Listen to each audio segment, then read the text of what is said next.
तो साथियों, कैसे हैं आप सब। मैं राजकुमार आप सभी का हमारे मिशन जीत यूट्यूब चैनल पर स्वागत, वंदन और अभिनंदन है। हम आशा करते हैं कि आप लोग सब अच्छे होंगे और सकुशल होंगे। तो जो लोग हमारे यूट्यूब चैनल पर जो नए हैं, तो कृपया यूट्यूब चैनल को हमारे लाइक, सब्सक्राइब और कमेंट जरूर करिएगा। हम लेके आए हैं आपके लिए सामान्य हिंदी से एक ज़बरदस्त टॉपिक, जिसके बारे में हम मध्यकालीन हिंदी और आधुनिक कालीन हिंदी का विस्तार, विकास, उसका सीखने का और समझने का प्रयास करते हैं। तो जैसा कि आप सब जानते हैं कि मध्यकालीन हिंदी जो रही है, उसमें हमारे प्राचीन समय में जो लेखक हुए, जो कवि हुए, उन्होंने मध्यकाल में हिंदी को एक नया रूप विकसित करने का बहुत ही प्रबल और प्रयास किया। उन्होंने सबसे पहले इसके 3 मुख्य भाग माने हैं। मध्यकालीन हिंदी में इसके मुख्यतः 3 भाग माने गए हैं। वो पहला जो है वो है ब्रजभाषा, और दूसरा अवधी, और तीसरा खड़ी बोली है। ठीक है, खड़ी बोली, अवधि और ब्रजभाषा, इसके बारे में हम जानने का एक अच्छा विस्तृत प्रयास करेंगे। ब्रजभाषा जो है, इसको साहित्यिक भाषा का रूप प्रदान करने के लिए जो सबसे ज़्यादा जो श्रेय है, वो कृष्ण भक्त कवियों को प्राप्त हुआ है। और उन्होंने, कृष्ण भक्त कवियों ने ही इस भाषा को साहित्यिक रूप प्रदान करने का अपना एक महत्वपूर्ण योगदान दिया है। इसके संबंध में कुछ प्रमुख कवि आते हैं जिन्होंने ब्रज भाषा को और आगे बढ़ाने का, शिखर तक पहुंचाने का बहुत ही अपना बहुमूल्य योगदान प्रदान किया है, जिसमें से प्रमुख आते हैं सूरदास जी। सेकेंड नंबर पे आपके नंददास, फिर श्री भट्ट, गदाधर भट्ट। इन्होंने अपनी सेवाएं साहित्यिक भाषा में ब्रज भाषा को एक उल्लेखनीय रूप प्रदान करने का प्रयास किया, और उन्होंने करके भी दिखाया। सूरदास जी को अगर देखा जाए, इनके संबंध में एक क्वेश्चन यहाँ से बनता है कि पुष्टि मार्ग और शुद्धा द्वैतवाद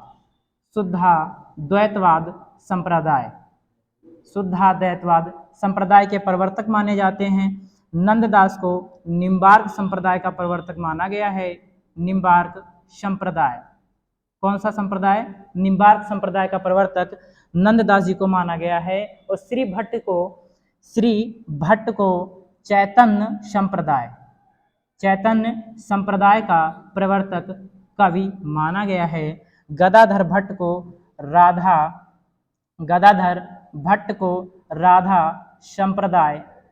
राधा संप्रदाय का प्रवर्तक कवि माना गया है।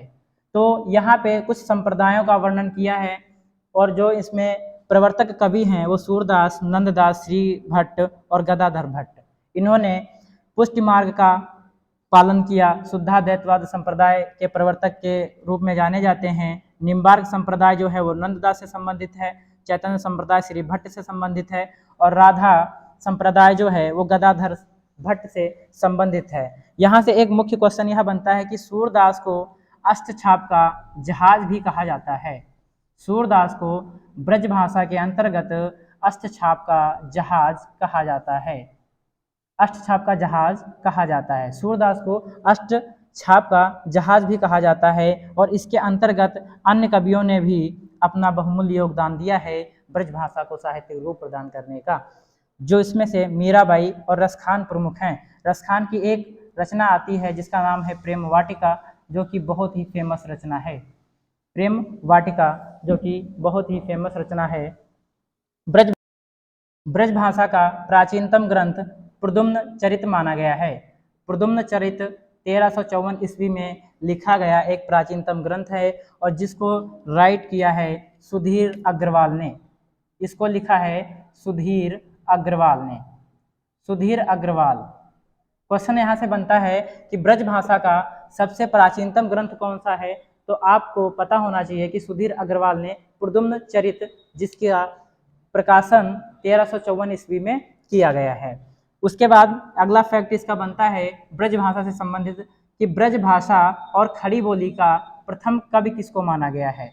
तो आप देख पा रहे हैं कि अमीर खुसरो को ब्रज भाषा तथा खड़ी बोली का प्रथम कवि के रूप में इनको संज्ञा प्रदान की गई है। इनका जो समय रहा है 1253 से 1325 ईस्वी तक, 1253 से 1325 तक इनकी जो समय अवधि है वो रही है। बात आ गई है अमीर खुसरो की, तो अमीर खुसरो के संबंध में थोड़ा हम जानने का एक एक थोड़ा संक्षेप में जानकारी प्राप्त कर लेंगे कि अमीर खुसरो कौन थे और कहाँ के निवासी थे। ये अमीर खुसरो कौन थे और कहाँ के निवासी थे? तो अमीर खुसरो जो थे वो एटा जिले के रहने वाले थे, जो कि उत्तर प्रदेश में पड़ता है। मैं बात करूं कि अमीर खुसरो के गुरु का नाम, अमीर खुसरो के गुरु जी का नाम निजामुद्दीन औलिया था। निजामुद्दीन औलिया, निजामुद्दीन औलिया, निजामुद्दीन औलिया। और निजामुद्दीन औलिया ने ही इन्हें तोता ए हिंद की उपाधि दी थी, जिसको हम हिंदुस्तान की तूती के नाम से जानते हैं। इन्होंने स्वयं कहा था कि मैं हिंदुस्तान की तूती हूँ, ये भारतवर्ष हमारा सबसे प्यारा है। और वो अपने को हिंदुस्तान की तूती के रूप में उन्होंने वर्णन किया अपना, और इसलिए इनको निजामुद्दीन औलिया ने तोता ए हिंद की उपाधि के नाम से प्रदान किया, सुशोभित किया निजामुद्दीन औलिया। और यदि मैं बात करूं कि अमीर खुसरो किस शासक के दरबारी कवि थे, अमीर खुसरो किस शासक के दरबारी कवि थे, तो उनका नाम था अलाउद्दीन खिलजी। अलाउद्दीन खिलजी, अलाउद्दीन खिलजी। और अलाउद्दीन जो खिलजी था, इसके संबंध में थोड़ा हम जानने का प्रयास करेंगे कि अलाउद्दीन खिलजी दिल्ली सल्तनत काल का दूसरा प्रमुख शासक माना जाता है। और खिलजी वंश का प्रथम शासक की अगर बात करूं, खिलजी वंश के प्रथम शासक की बात करूं, तो जलालुद्दीन खिलजी को माना गया है। जलालुद्दीन खिलजी को माना गया है। और इसके यदि अंतिम शासक की मैं बात करूं, अंतिम शासक की बात करूं, तो इसको मुबारक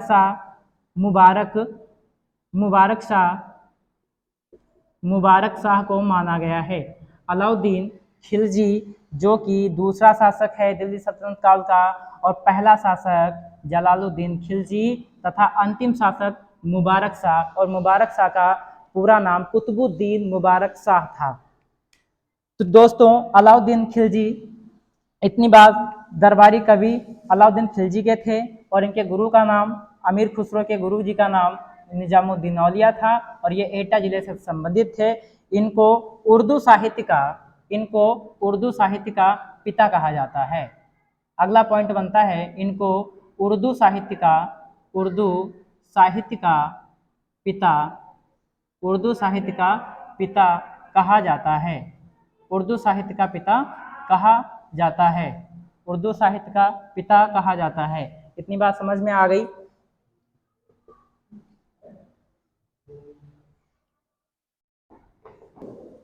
उर्दू साहित्य का पिता कहा जाता है। और इनसे संबंधित एक तथ्य और मिलता है, जो यह है कि अमीर खुसरो का वास्तविक नाम क्या था। अमीर खुसरो का वास्तविक नाम, तो इनका जो वास्तविक नाम है वो अबुल हसन के नाम से जाने जाते थे। अबुल हसन के नाम से जाने जाते थे। अब हम बात करते हैं अवधी भाषा के अंतर्गत क्या क्या इसमें हमारे कवियों ने इसको एक अवधी भाषा को एक साहित्य के रूप में कैसा दर्जा प्रदान करने का एक प्रबल समर्थन किया है। अगर हम बात करें कि अवधी भाषा को साहित्यिक भाषा के रूप में प्रतिष्ठित करने का जो श्रेय है वो सूफी कवियों को और प्रेम मार्गी कवियों को प्राप्त है। सूफी धारा के कवि और प्रेम मार्गी शाखा के कवियों को इसको साहित्यिक भाषा के रूप में प्रतिष्ठित करने का श्रेय जाता है, जिनमें से इस प्रकार हैं कुतुबन, जायसी, मंझन, उस्मान, दाऊद और कासिम शाह। तो कुतुबन की अगर बात करें तो कुतुबन ने एक बहुत ही प्रसिद्ध रचना लिखी है, जिसका नाम है मृगावती। कौन सी रचना है? मृगावती। और जायसी ने तीन रचनाएं लिखी हैं। जायसी ने 3 रचनाओं का वर्णन किया है जो बहुत ही फेमस रही हैं। एक है आखिरी कलाम, और एक आती है अखरावट, और तीसरी रचना जो रही है इनकी पद्मावत, जो कि पद्मावत पद्मावत जो कि एक बहुत ही बड़ा महाकाव्य माना गया है।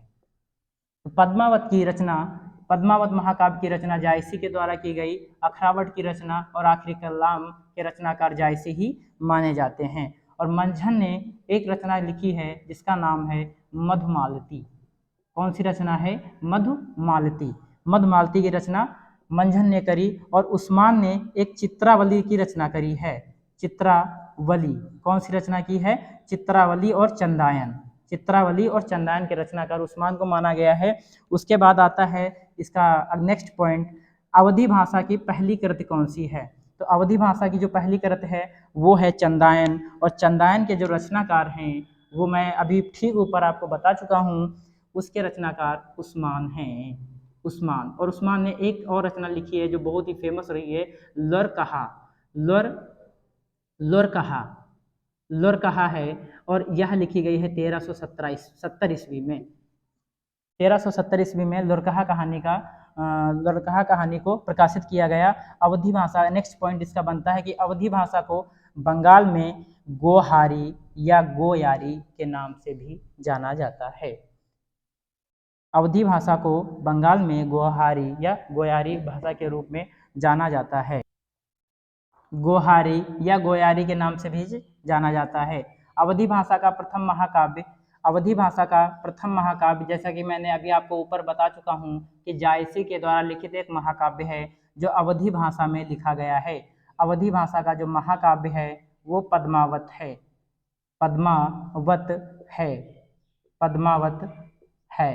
पद्मावत जो है इसमें सिर्फ आपको यह देखना है कि इसमें किसका वर्णन मिलता है। तो पद्मावत में सिंगलगढ़ है, एक सिंगल द्वीप पड़ता है जो कि श्रीलंका देश में है, सिंगल द्वीप। और यहाँ की एक राजकुमारी थी जिनका नाम था पद्मावती। और पद्मावती जो सिंगल द्वीप की राजकुमारी होती हैं और इसमें राजकुमारी पद्मावती तथा चित्तौड़गढ़ के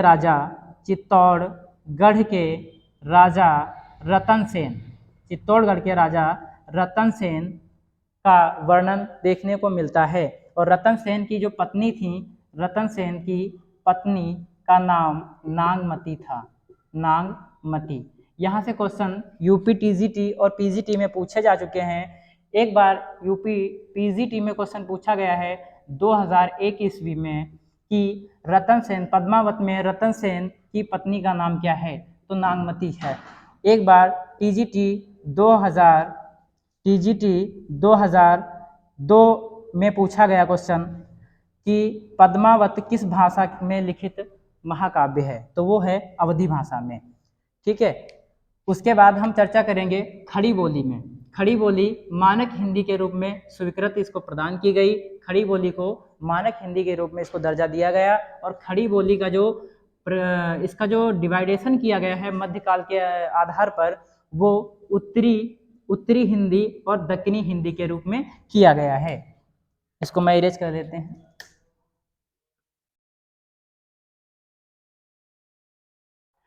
तो आपने क्या क्या पढ़ लिया कि ब्रजभाषा के आधार पर कितना लेखकों ने, हमारे कवियों ने इसका प्रचार और प्रसार किया। अवधी भाषा के अंतर्गत में क्या क्या हमारे कवियों ने और किस रचनाओं के आधार पर इनका उल्लेख किया गया।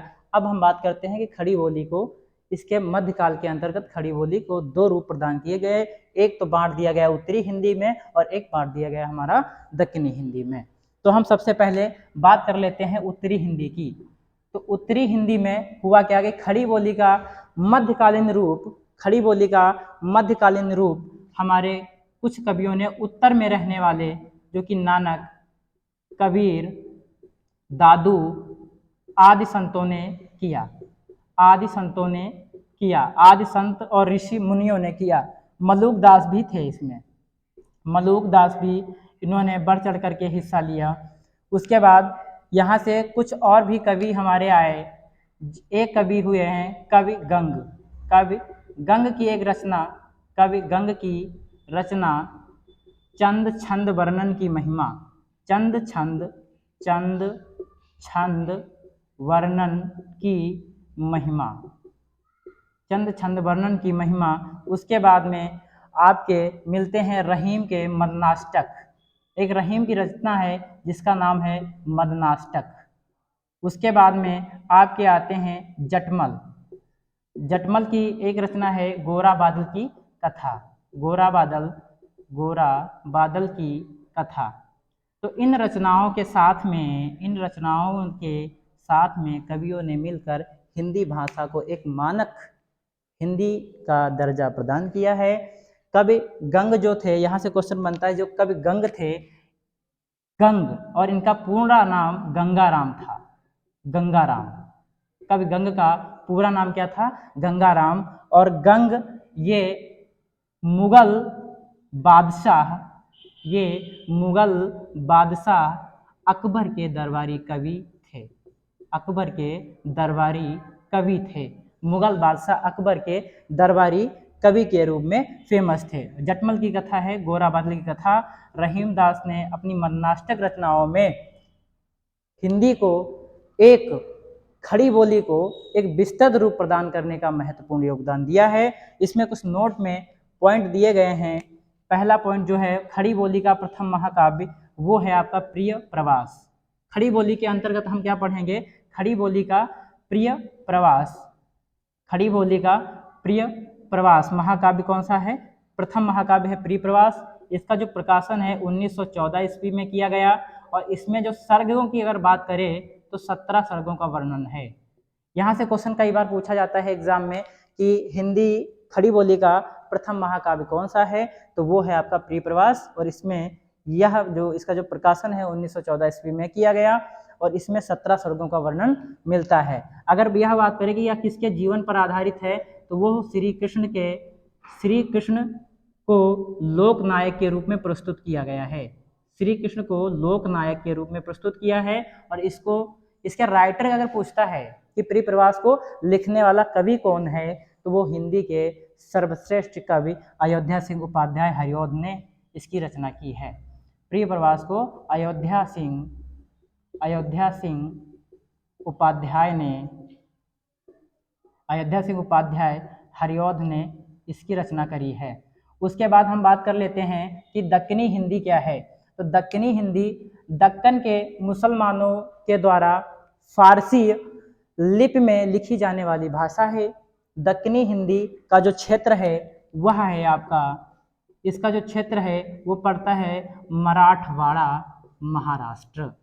मराठवाड़ा महाराष्ट्र इसका जो क्षेत्र है मराठवाड़ा महाराष्ट्र पड़ता है। उत्तर भारत में इसको लाने का जो सबसे ज़्यादा प्रबल सहयोग या प्रबल समर्थन जो किया है वो शायर वली दक्कनी ने किया है। शायर वली दक्कनी, जो कि यह एक प्रकार के लेखक और कवि के रूप में फेमस रहे हैं। उन्होंने दक्कनी हिंदी को उत्तर भारत में लाने का बहुत ही प्रबल प्रयास किया है। किसने? शायर वली दक्कनी ने। क्वेश्चन बनता है कि उत्तर भारत में दक्कनी हिंदी को लाने का सबसे ज़्यादा प्रयास किसने किया है, तो वो किया है शायर वली दक्कनी ने। तो दक्कनी हिंदी समझ में आई। दक्कनी हिंदी क्या है? तो दक्कनी हिंदी जो दक्कन में अर्थात दक्षिण में जो मुसलमानों के द्वारा फारसी लिपि थी उसमें लिखी जाने वाली भाषा को ही हम दक्कनी हिंदी का दर्जा प्रदान करते हैं। तो आज का हमारा लेक्चर यहीं पे समाप्त होता है। हम बने रहिए हमारे YouTube मिशनजीत चैनल पे, और हम आपको एक से बढ़कर एक टॉपिक्स कराते रहेंगे और बहुत जल्द लेके आएंगे आपके सामने इस थ्योरी की प्रश्नोत्तर श्रृंखला, जो हम आपको बहुत ही जल्दी प्रदान कराने वाले हैं। तब तक के लिए सभी को जय हिंद, जय भारत।